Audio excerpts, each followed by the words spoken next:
haciendo énfasis pues como en el papel que tienen los diferentes métodos diagnósticos que tenemos disponibles hasta el momento. Mi asesor para esta charla fue el doctor Gabriel Mosquera, que es gastroenterólogo del hospital, a quien agradezco pues toda su ayuda. El contenido de la charla es el siguiente. Primero vamos a dejar claros algunos conceptos claros y generalidades respecto al sangrado digestivo. Luego vamos a tocar algunos temas de la epidemiología. Vamos a hablar de los diferentes métodos, tanto endoscópicos como imagenológicos, que tenemos disponibles en nuestro medio, qué papel cumple la enteroscopia intraoperatoria y la laparoscopia para el estudio del paciente con un sangrado oculto, el algoritmo diagnóstico que propone la ESGE para estudiar estos pacientes y algunos casos clínicos y conclusiones. Primero, es muy importante saber que la semiología del paciente es lo que nos va a dar el primer, pues como acercamiento a qué método diagnóstico debemos elegir. Y antes de eso, entonces debemos conocer muy bien que hay diferentes conceptos que se pueden confundir en el día a día. Entonces tenemos que la hematemesis hace referencia al vómito con sangre o en cuncho de café, y este cuncho de café pues va a ser cuando el vómito ya es más oscuro que lo que denominamos como melanemesis, pero realmente no es un término pues que esté como aprobado que todo el mundo prefiere. Las melenas entonces van a hacer referencia a unas deposiciones negras o alquitranadas, producto de un sangrado por lo menos de 50 cc del tracto digestivo superior. La hematoquesia es la sangre de las deposiciones, que puede ser bien sea porque el paciente tenga la deposición y luego sangre, o porque con la deposición salga impregnada de sangre, y la rectorragia va a ser el sangrado rojo rutilante a través del recto. En este punto es muy importante también saber que cuando el sangrado es menor o igual a 5 horas, la sangre que va a salir a través del recto va a tener un color habitual, pero cuando el sangrado ya lleva más o menos más de 20 horas, entonces el paciente va a cursar con melenas por los cambios en la coloración que genera el paso de la sangre a través del tracto gastrointestinal. Para definir entonces el sangrado oscuro, tenemos que es un sangrado de etiología desconocida, luego de una endoscopia y una colonoscopia inicial, siendo la colonoscopia un estudio que se lleva incluso hasta el estudio del ileum terminal. El sangrado oscuro lo podemos dividir entonces en dos tipos: un sangrado oscuro manifiesto, que va a ser aquel sangrado que es visible, que es persistente o que es recurrente, y que generalmente el paciente lo manifiesta con melenas o con hematoquesia. El sangrado oculto, por su parte, entonces va a ser la presencia de sangre oculta en heces positivas o anemia persistente por deficiencia de hierro, o ambas sin un sangrado evidente luego de haber hecho estos dos estudios iniciales. Hay que saber entonces también que hay una pérdida normal de sangre en heces que corresponde a 0.5 a 1.5 cc por día. Menos de 2 miligramos de la hemoglobina de la materia fecal tiene hemoglobina, y el sangrado oculto va a ser manifiesto en los diferentes métodos diagnósticos cuando el sangrado es cerca de 100 cc por día. Van a haber algunas situaciones en las que no vamos a poder hacer un diagnóstico adecuado o que los métodos diagnósticos no nos van a permitir ver el sangrado, y es cuando el paciente sangró pero ya paró de sangrar, cuando el paciente tiene una anemia o una hipovolemia tan significativa que pues no vamos a ver el sangrado, cuando el sangrado es intermitente, que justo cuando hacemos el estudio entonces el paciente no está sangrando, o lesiones pues en el intestino delgado difíciles de visualizar. Respecto a la epidemiología en términos generales, tenemos que aproximadamente el 50% de los sangrados digestivos son de origen en el tracto digestivo superior, sabiendo que el tracto digestivo superior entonces va a ser aquel en el que se origina desde la arcada dentaria hasta el ángulo de Treitz. El intestino medio entonces va a ser aquel que se origina desde el ángulo de Treitz hasta la válvula iliocecal y va a corresponder solamente al 10%, y el 40% entonces va a ser un sangrado del tracto digestivo inferior que va a ser desde la válvula iliocecal hasta el ano. El Colegio Americano de Gastroenterología nos propone entonces que a la hora de estudiar estos pacientes con sangrado, que inicialmente se decía que era de intestino medio y que ahora decimos que es de sangrado oscuro, lo debemos dividir en los pacientes que tienen menos de 40 años o más de 40 años. En aquellos menores de 40 años, el principal diagnóstico en el que debemos pensar cuando empezamos a estudiar estos pacientes va a ser la enfermedad inflamatoria intestinal, luego van a ser las lesiones de Dullefoy, las neoplasias y los divertículos de Meckel. Para los pacientes mayores de 40 años, lo primero que debemos pensar son las angiodisplasias, también lesiones de Dullefoy, neoplasias y úlceras inducidas por consumo crónico de AINES. Van a haber causas mucho más raras, como las que vemos aquí, sarcoma de Kaposi en pacientes con VIH, síndrome de Osler-Weber-Rendu, síndrome de Peutz-Jeghers, amiloidosis, etcétera, pero van a ser pues diagnósticos que en un primer momento no debemos pensar. Entonces, en cerca del 20% de los pacientes en los que estudiamos no se va a encontrar la causa del sangrado con la endoscopia y con la colonoscopia inicial. 5 al 25% de los pacientes con un sangrado oscuro van a tener alguna lesión en el intestino delgado y de este total de pacientes, 75% van a tener angiodisplasias. Entonces, los métodos diagnósticos los podemos dividir en dos grupos, los métodos diagnósticos que son vía endoscópica o los métodos diagnósticos que son imagenológicos. Respecto a los endoscópicos tenemos la cápsula endoscópica y la enteroscopia con doble balón, y los imagenológicos, entonces, la enteroclisis y la serie de intestino delgado, la enteroclisis y la enterografía por TAC o por resonancia, la angiografía por tomografía o lo que conocemos como angioTAC, la arteriografía y estudios de medicina nuclear. Por cuestiones pues de desuso de la enteroclisis y la serie de intestino delgado, realmente no va a ser algo que vayamos pues a tratar y a profundizar en esta charla. Entonces, para empezar con los métodos endoscópicos, tenemos la cápsula endoscópica que se aprobó su uso para el estudio de estos pacientes en 2001. Es un dispositivo de pequeñas dimensiones que tiene una batería cerca para 7 a 8 horas y que toma entre 2 a 6 fotos por segundo para un total de 50.000 a 60.000 fotos en el estudio completo. La cápsula no es solamente ingerir la cápsula, sino que el paciente, además de la ingesta del dispositivo, debe tener pues como una correa con un dispositivo al que van a estar enviándose constantemente las fotos en el momento en el que se van tomando.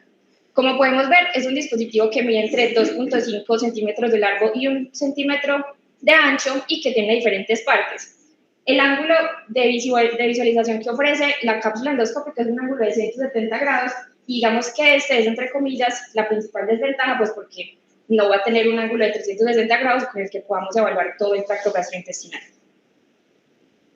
Se debe ingerir en ayunas, con abundante agua y realmente el transporte pues, de la cápsula a través del intestino se da por el mismo peristaltismo que este tiene. Se debe, luego de ingerir pues, la cápsula, entonces el paciente puede ingerir líquidos 2 horas después de la ingesta y 4 horas después si lo que quiere comer es una comida blanda. El paciente puede realizar las actividades pues, cotidianas con total normalidad y debe ser eliminada en las heces entre 24 y 48 horas después de ingerir. Van a haber algunas condiciones como una obstrucción intestinal o una enfermedad cronactiva extensa en las que nunca vamos a poder darle a los pacientes una cápsula endoscópica y algunas contraindicaciones que son relativas como una pseudoobstrucción intestinal, pacientes menores a 10 años, pacientes embarazadas, pacientes con trastornos de la deglución o pacientes con presencia de múltiples divertículos. Y es muy importante conocer el término de cápsula retenida y es aquella cápsula que va a estar en el tracto gastrointestinal por más de 2 semanas luego de ingerir.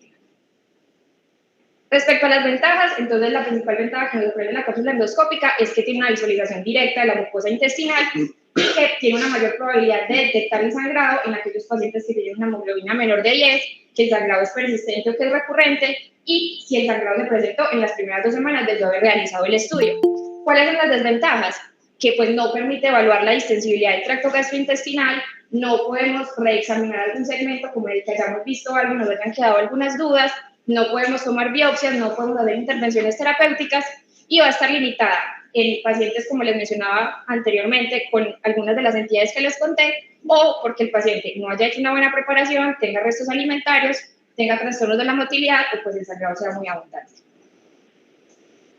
Respecto a la enteroscopia, entonces tenemos que fue un método descrito en 2001 y consta de 2 partes, un enteroscopio de 200 centímetros y una camisa de 140 centímetros que se puede introducir a través de la boca o a través del ano. Entonces, el balón está tanto en el enteroscopio como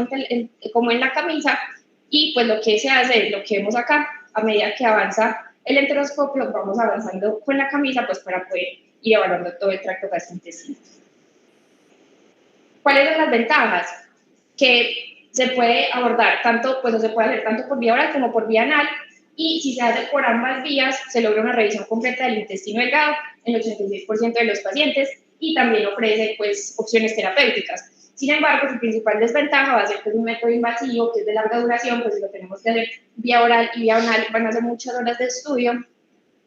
Se requiere personal experimentado y puede tener complicaciones como pancreatitis y perforaciones. Las perforaciones son más comunes en pacientes en los que tenemos que hacer algún tipo pues, como de intervención durante el estudio.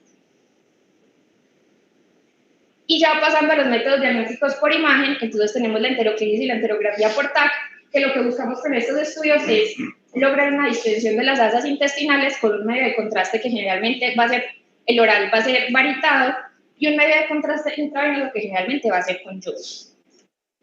El paciente, para hacerle o una enteroclisis o una enterografía por TAC, va a necesitar preparación intestinal, que va a constar de una dieta baja en residuo, una abundante ingesta de líquidos. El paciente debe tener un ayuno por lo menos de 3 horas antes de la realización del estudio y se debe preparar con laxantes, y algunos guías pues sugieren como el uso de antiespasmódicos. Entonces, se debe hacer una preparación intestinal con 1500 a 2000 cc de un medio de contraste que, como les decía, debe ser varitado idealmente. Si se va a hacer por enteroclisis, entonces el paciente, además de todo lo que ya les voy a contar más adelante, se le debe insertar una sonda nasoyeyunal para hacer una infusión del material contrastado a una tasa de 60 a 120 cc por hora. Y si se va a hacer por, pues como la enterografía, entonces el paciente, esta cantidad, 2.500 a 2.000 cc, se deben dividir en 4 tomas para darla cada 20 minutos, empezando 1 hora antes del estudio. Es muy importante entonces que, como les dije anteriormente, va a ser un estudio que tiene un medio de contraste oral y venoso. Para la fase venosa, entonces, tenemos pues la mayoría de los contrastes van a ser, como les decía, con yodo, pero gran parte del rendimiento de este estudio va a depender de que se cumplan estos tiempos adecuadamente. Entonces, la fase arterial va a ser aquella en la que, luego de inyectado el medio de contraste, el paciente debe pues cumplir como con una densidad de 150 unidades Hounsfield en la aorta descendente, 2 centímetros por encima del diafragma. La fase entérica se va a empezar a tomar los cortes 20 a 25 segundos después de la arterial, y la tardía de 70 a 75 segundos después. Respecto a cuánto contraste arterial le debemos dar a estos pacientes, las diferentes guías dicen que deberían ser de 150 a 200 cc de contraste yodado. Sin embargo, hay otros grupos que sugieren que no debería ser pues como un volumen estándar para todo el mundo, sino que debería ser de 1.8 a 2 cc por kilo en cada paciente. ¿Cuáles son las desventajas? Las ventajas, que permite una evaluación intraluminal del intestino, de las paredes, del mesenterio y otros órganos intraabdominales. Son estudios que son ampliamente disponibles porque realmente tomógrafo hay en muchos sitios de la ciudad, son poco invasivos y el tiempo de ejecución es mucho menor. Sin embargo, las desventajas van a ser que el paciente va a estar expuesto a radiación, que es un método que solamente va a ser diagnóstico y pues no nos va a permitir una evaluación directa de la mucosa. La enteroclisis y la enterografía por resonancia, pues al igual que en la tomografía, lo que se busca es una distensión de las asas del intestino para lograr evaluar esto, y los tipos de contraste entonces van a ser diferentes. Vamos a tener contrastes positivos, negativos o bifásicos. Los positivos, que pues más conocemos, es el gadolíneo, y que lo que nos permiten es evaluar entidades que generan engrosamiento de la pared intestinal. Los negativos realmente no los usamos nunca porque caracterizan muy mal la pared del intestino, y los que más usamos entonces son los bifásicos, que el método pues como de contraste ideal bifásico es incluso el agua. ¿Cuáles son las ventajas? Que no genera exposición a radiación y que permite una buena visualización de los tejidos blandos pues, de la pared intestinal, y que si se hace un protocolo de consecuencias ultra rápidas, se puede evaluar incluso la motilidad intestinal de estos pacientes. Sin embargo, es un método que es costoso, que es poco disponible y que también, como los métodos por tomografía, son solamente diagnósticos. La angiografía por tomografía o el angiotac, entonces solamente necesita contraste intravenoso. La fase arterial, la principal ventaja que tiene es que nos permite ver un sangrado activo y es más útil el sangrado digestivo inferior. Las ventajas es que es mínimamente invasivo y que detecta sangrados desde una muy baja tasa de sangrado, como 0.5 cc por minuto, pero pues el principal desventaja es que solo va a detectar sangrados activos en el momento de la realización del estudio. Si el paciente, cuando lo metemos al tomógrafo, ya no está sangrando, pues no vamos a poder ver cuál es la causa del sangrado, y pues como todo lo de tomografía, pues también va a estar expuesto a radiación. La arteriografía entonces consiste en inyectar un contraste arterial que debería llegar idealmente o debería comenzar a ser infundido desde la aorta abdominal, y el acceso generalmente es a través de la arteria femoral, y también, al igual que el método previo, ofrece un mejor rendimiento si el sangrado está activo. ¿Cuáles son las ventajas? Que detecta sangrados desde tasas de sangrado muy pequeñas, desde 0.1 cc por minuto, y permite hacer la embolización de algún vaso que se encuentre sangrando en el momento en el que hacemos el estudio. Sin embargo, las desventajas es que ofrece una mayor radiación que los estudios por tomografía y pues es un medio invasivo.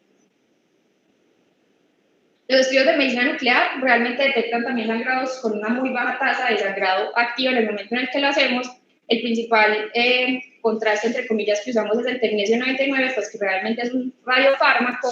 Y las ventajas es que es un medio que no es invasivo, no requiere la preparación del paciente, en cualquier momento se lo vamos a poder hacer y va a detectar sangrados arteriales venosos o acumulación de la luz en la luz intestinal del radiofármaco si la causa del sangrado es una causa obstructiva. Sin embargo, las desventajas van a ser que no va a evaluar como tal el sangrado oculto ni su causa, sino que como la mayoría de los estudios de medicina nuclear nos van a mostrar es una actividad metabólica en cierto punto, pero no vamos a poder saber pues como cuál es la causa real.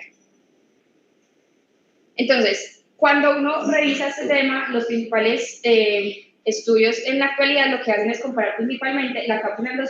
endoscópica y la enteroscopia, porque son los estudios que más tenemos disponibles y que luego de la endoscopia y la colonoscopia inicial es como lo primero que se le ocurre a todo el mundo, le mando una cápsula o le mando una enteroscopia. Entonces, este fue un metaanálisis publicado en 2011 que incluyó 10 estudios de características diferentes, retrospectivos, prospectivos, etcétera, y lo que pretendían evaluar era cuál era el mejor método de diagnóstico en pacientes con sangrado oculto. Ellos lo que hicieron fue excluir pacientes a quienes solo se les había hecho enteroscopia si la cápsula endoscópica había sido positiva, y estos fueron sus resultados. Realmente, pues, uno de los principales problemas de este metaanálisis es que la heterogeneidad fue bastante alta, y cuando compararon solamente el rendimiento de la cápsula versus el rendimiento de la enteroscopia, pues no fue algo con bastante peso estadístico, pues porque como vemos cruzaba la unidad, pero cuando evaluaron si era mejor hacer primero una cápsula endoscópica o primero una enteroscopia o al revés, se dieron cuenta que tenía un mejor rendimiento, pues o menos heterogeneidad, y que estaba a favor o que sugería que se debía hacer una enteroscopia de doble valor luego de hacer el estudio con la cápsula endoscópica. ¿Qué concluyeron entonces ellos? Que la realización de la enteroscopia luego de la realización de la cápsula endoscópica aumentaba el rendimiento diagnóstico y permitía conocer en muchos más pacientes la causa real del sangrado. Ya para la enteroscopia intraoperatoria, realmente el rendimiento general de la enteroscopia en las mejores series sube hasta el 78%, pero es un estudio que es mucho mejor para evaluar intestino proximal si el acceso se hace por vía oral. En este estudio, que fue de características retrospectivas, ellos lo que incluyeron fue a 19 pacientes que fueron llevados a enteroscopia intraoperatoria entre 2000 y el 2010 para un estudio de un sangrado oculto. Lo que pretendían evaluar era la precisión diagnóstica, la eficacia terapéutica y las diferentes complicaciones asociadas al procedimiento. Las enteroscopias se hicieron vía oral, vía rectal y algunas mediante enterotomía. Entonces fueron 19 pacientes, de esos 19 pacientes, 17 tenían un sangrado oculto manifiesto, bien fuera por melenas o por hematoquesia, y 2 tenían un sangrado oculto oscuro por persistencia de anemia, los 2. Se hicieron en realidad 21 enteroscopias porque en dos de los pacientes se repitió el estudio, 6 fueron por vía oral, 12 fueron por vía oral y anal y 13 fueron mediante una enterotomía. El tiempo de sangrado que llevaban estos pacientes fue de 3.3 meses aproximadamente y el promedio de unidades de glóbulos rojos transfundidas previamente había sido 17 unidades en todo el transcurso de que el paciente había sangrado por primera vez. Entonces, ¿qué encontraron? Que como se debe hacer en todos los casos, todos los pacientes que fueron llevados a enteroscopia intraoperatoria ya tenían por lo menos una endoscopia y una colonoscopia previa que había sido negativa y en la que no habíamos encontrado la causa del sangrado. Otro cierto porcentaje de los pacientes habían sido llevados a otros estudios que tampoco habían sido concluyentes para encontrar la causa del sangrado. Y ya cuando veíamos cada uno de los pacientes, entonces vemos que 6 de los pacientes tenían angiodisplasias y como les mencionaban los datos de la epidemiología, pues sabemos que por lo menos en los pacientes mayores de 40 años va a ser la principal causa del sangrado, y otros con úlceras asociadas a consumo de AINES, lesiones de doble foy, hemangiomas cavernosas, etcétera. La mayoría de ellos durante el mismo tiempo intraoperatorio, es decir, cuando se hizo la enteroscopia se logró hacer un diagnóstico y un tratamiento de la lesión, porque como vemos acá, la mayoría de los pacientes requirió una resección del segmento que estaba comprometido con la lesión causante del sangrado. Y los resultados de este estudio entonces fueron que 100% de los pacientes se les pudo hacer un diagnóstico, 14 de los pacientes, es decir, 14 de los 19 requirieron algún procedimiento, bien por endoscópico, quirúrgico, la gran mayoría, como les decía, o combinado. Y las complicaciones fueron 2 pacientes con hilo postoperatorio, que realmente va a ser una complicación pues esperada para cualquier procedimiento quirúrgico abdominal, 2 pacientes con eventos cardiovasculares aislados, no desencadenados por nada relacionado con la cirugía, y 5 pacientes murieron en un periodo de 21 meses luego del procedimiento, que tampoco estuvieron relacionados con los procedimientos. ¿Qué concluyen ellos? Que la enteroscopia intraoperatoria realmente es una herramienta útil, pero que se debe reservar para pacientes con sangrado masivo, recurrente o continuo en quienes ya han fallado otros métodos diagnósticos previos. Y la laparoscopia, entonces, este es un estudio prospectivo, publicado en 2010, que realmente incluyó muy pocos pacientes, pero nos pareció pues bastante llamativo, que habían sido llevados a laparoscopia entre enero del 2008 y junio del 2009 con un sangrado, con una sospecha de un sangrado originado en intestino medio. El objetivo de este estudio entonces era evaluar el papel de la laparoscopia en el manejo pues, de los pacientes con sangrado digestivo oscuro. Eran enfáticos en que todos los pacientes habían tenido previamente también una endoscopia y una colonoscopia iniciales negativas, todos habían sido llevados previamente a una tomografía de abdomen y solamente uno de estos 5 pacientes había tenido una enteroscopia de doble valor que no había sido concluyente. Como vemos entonces las características de los pacientes, realmente la edad fue bastante similar y las causas pues, del sangrado o las características del sangrado también eran bastante similares, siendo la melena el signo más común entre todos. Entonces, la causa del sangrado, pues en los resultados que nos encontraron, la causa del sangrado fue identificada realmente en todos los pacientes, aunque ellos dicen que esto pudo tener un sesgo porque pues ya teníamos un paciente que por lo menos tenía una endoscopia y una colonoscopia inicial y que incluso tenía una tomografía, entonces realmente a la laparoscopia no íbamos como tan perdidos a la hora pues como de operar el paciente. Todas las lesiones estuvieron ubicadas en el intestino delgado, que también es concordante cuando estudiamos pacientes con sangrado oscuro, porque como ya vimos inicialmente, la mayoría de las causas del sangrado van a estar en el intestino delgado. Ningún paciente tuvo recurrencia del sangrado luego de haber sido intervenido y ningún paciente falleció. Entonces ellos lo que concluyen es que también nuevamente es una herramienta útil y que permite tratar en el mismo tiempo quirúrgico la lesión causante del sangrado. Este algoritmo diagnóstico es el que nos propone la ESGE y ellos lo que dicen es que cuando uno tiene un sangrado digestivo oscuro, primero lo que debemos saber es si se trata de un sangrado digestivo oscuro oculto o oscuro manifiesto, como les mencionaba al inicio de la charla. Todos los pacientes, sea uno o el otro, el primer estudio idealmente va a ser la cápsula endoscópica. Sin embargo, en los pacientes con sangrado manifiesto, vamos a considerar el uso de la enteroscopia de doble balón cuando no tengamos disponible la cápsula o hayan algunas contraindicaciones para que usemos la cápsula. Si el estudio es negativo, entonces se puede hacer un seguimiento como para ver cómo sigue el paciente y si recurre, entonces se puede o repetir la cápsula o hacer una enteroscopia. Y si la videocápsula es positiva, entonces lo ideal es que el paciente no llegue a una enteroscopia sin tener como un mapa, pues como de lo que vamos a encontrar. Es decir, si el paciente le vamos a hacer una enteroscopia y la cápsula nos muestra que tiene una lesión a, no sé, 60, 80 centímetros del ángulo de Treitz, pues a la hora de hacer la enteroscopia vamos a tener como más cuidado y más precaución cuando lleguemos a ese segmento para poder evaluar con más precisión pues el hallazgo que encontremos. Y es muy importante también saber que el rendimiento de la cápsula endoscópica es mucho mejor si se hace en las 2 primeras semanas de iniciar el sangrado. Y la enteroscopia si se hace en las primeras 72 horas de iniciar el sangrado. Como podemos ver, estas 72 horas, pues creo que en la mayoría de los casos no las cumplimos. Realmente el paciente tiene una colonoscopia inicial, tiene una endoscopia inicial, y o para el sangrado y entre comillas nos tranquilizamos o no vuelve a ser episodios de anemia y ordenamos todos los demás estudios pues como de manera ambulatoria, pero estos 72 horas realmente casi no se cumplen. Y esos son algunos casos clínicos que queríamos mostrarles pues con el doctor Gabriel. Este es un paciente que consultó por un sangrado oscuro manifiesto, por un pólipo amartomatoso, que es como el hallazgo principal en los pacientes que tienen un síndrome de Peutz-Jeghers, y la ventaja pues como a la hora de hacer el diagnóstico de este pólipo, porque como el diagnóstico se hizo por enteroscopia, pues la resección se pudo hacer también por la misma vía.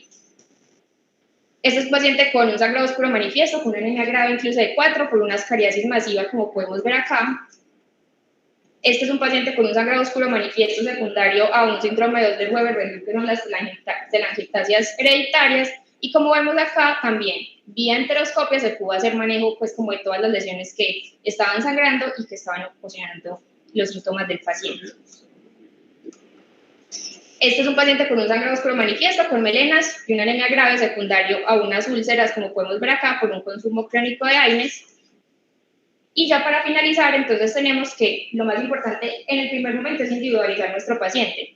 Caracterizar, como le decía en las primeras diapositivas, cuál es el principal síntoma de mi paciente, si son melenas, si es rectorragia, porque eso va a depender cuál va a ser el primer estudio que le voy a enviar a él.